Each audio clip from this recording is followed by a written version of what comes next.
Everyone knows it. Whether you talk about him positively or negatively, if you want to get the most views talking about the Niners, you talk about Trey Lance.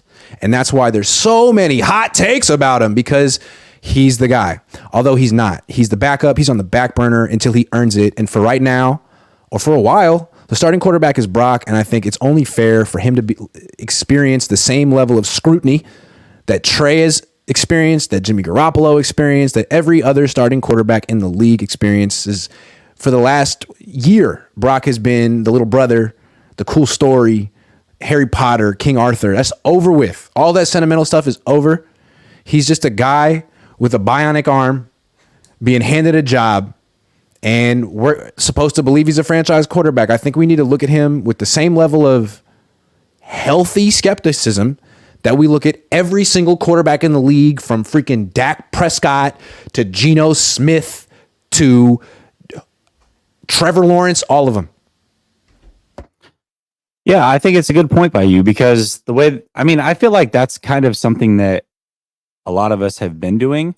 You know, it was a really good story. Brock Purdy, great story, last pick in the draft, already outplayed his contract. There's no doubt about that. The story of Brock Purdy and what he's accomplished to this point, even if he falls flat on his face, is already way better than what was supposed to happen with him. However, now the narrative should be changing, because he is the starting quarterback.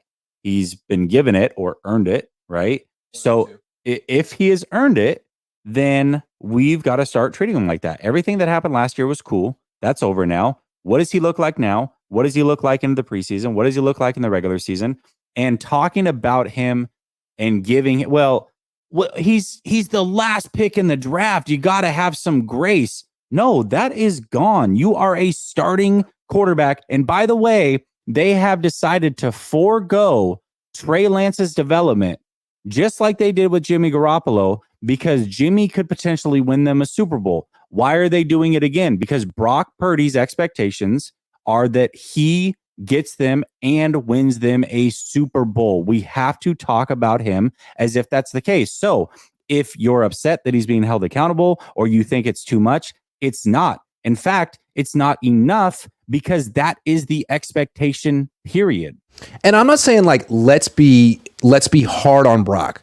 Let's be overly hard on Brock. What I'm saying is, let's focus the conversation on the starting quarterback.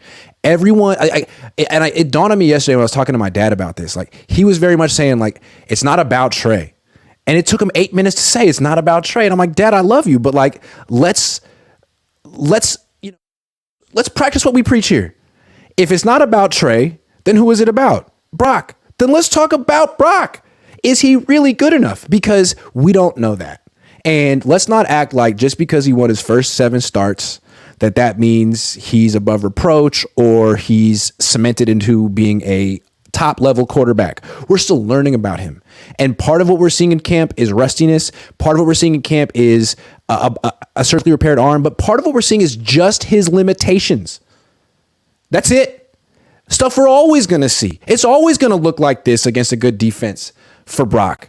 So I think that's kind of interesting. Like, how much of it is like excuses and how much of it is just his natural limitations that cause him to be the last pick in the draft? Yeah, I don't know. We're going to find that out. But I do want to say this. It is interesting, because every time that you talk about Brock Purdy up to this point, the comments always flood the same way. Well, Trey Lance couldn't blah, blah, blah. Or Trey Lance isn't blah, blah, blah. Yep. The conversation is no longer about Trey Lance. It's Brock Purdy versus other starting quarterbacks. That's the way the conversation should be steered from now on. Now, I know that naturally Trey Lance is going to be inserted in the conversation, but if Trey Lance is even close to as good as Brock Purdy, then that means you should be having a competition. And the fact that you're not having a competition would indicate that Brock Purdy is clearly better than Trey Lance. So there should not be this, well, Trey Lance has outplayed him 6 days into camp. He's going to continue to outplay him 20 days into camp. That shouldn't happen. The starting quarterback who earned that job needs to show that he is clearly the better quarterback, and the comparison should not be with his backup. Thank you. It's not about whether Brock Purdy's better than his backup. Like, that's what people always said about Jimmy. Well, he's better than Nick Mullins. Who cares? Is he one of the 10 best quarterbacks in the league? No? Then you're wasting your time with this guy on a Super Bowl ready roster. So is Brock Purdy the best quarterback on the 49ers? Maybe. We'll find out. But is he the best option they had? They could have went after Lamar. They could have went after Aaron Rodgers. They could have went after Tom Brady. Like, they had options the last few years. This is where they're at. Just because he's better than Sam Darnold or Trey Lance, we don't even know if that's true. But if that's the case, that doesn't mean that there's no more discussion here. Like, it's the same discussion with Jimmy. Is this the best you can do? Is this the best quarterback you can get? Is this the best quarterback room you can put together? That's the question. And we don't know. I think it's a really good point, because the way that I see it is, they could let's look at the 3 quarterbacks they could have had just this offseason alone. Aaron Rodgers, they didn't even throw their name in the hat. Lamar Jackson didn't even throw their name in the hat. And Kirk Cousins. So really the comparisons with those guys. And Kirk Cousins was the most realistic. So he better be a hell of a lot better than Kirk Cousins. And if I'm betting my money, I think Kirk Cousins right now is a better quarterback, and I don't think it's particularly close. And the Niners are going to be evaluating Brock Purdy this way. Like, maybe you won't because you think he's a good story or you like him or whatever, but they're going to be pretty brutal. That's why they brought in Sam Darnold. That's why Trey Lance is still here. And even if Brock Purdy gets the first crack at it, if he's struggling and they're losing, they're going to pull him. And if he plays well all season, but not that well, and Kirk Cousins is available and they can get him, they're going to get Kirk Cousins. So there's a lot for Brock Purdy to answer for this year. And I think that's another thing that Brian Griese was talking about today. Like, look, dude, just because you had a good start to your career, you seized your opportunity, doesn't mean that you're done proving yourself.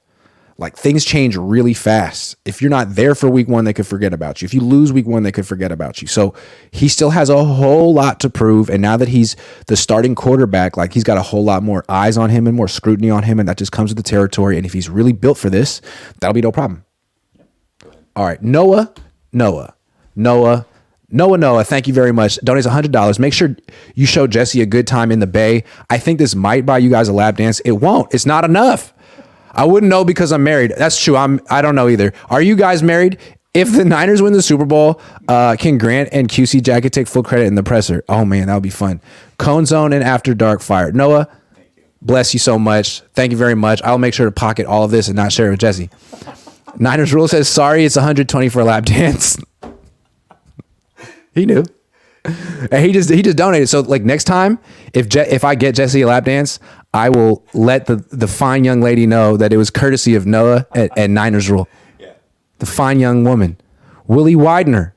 Wow. Says, Purdy is not the answer. Many quarterbacks have enjoyed hot starts only to crash and burn in the coming seasons. That is true. We'll see about Purdy. Jason says, where the F is Bosa? How far apart are they? I don't think he wants to be there. I don't think they're far apart. I think he's just taking his time. I think that's wrong. No, I just think there's so many ways to look at it. I mean, I definitely see why he would want to miss camp. Do you think it's like a collusion situation where the 49ers like, listen, man, we're going to agree to this and go ahead and sit this thing out? Or do you think it's more like he's like, well, let's just keep thinking it over because he wants to be out? Like, I guess I'm not quite sure like how that would play out. And in my mind, I'm not sure if it's a mutual thing or if it's a Nick Bosa thing. So for me, that's kind of where it gets interesting. Your mic should still work. If you need me to do super chats and stuff, I can. Oh, you're good? Okay. I was just trying to log on to Twitter so I could multitask, but I'm on another laptop and it's called X and I don't have my password saved, so I don't have any access to Twitter. So it's okay. I'll just go back to paying attention to the show.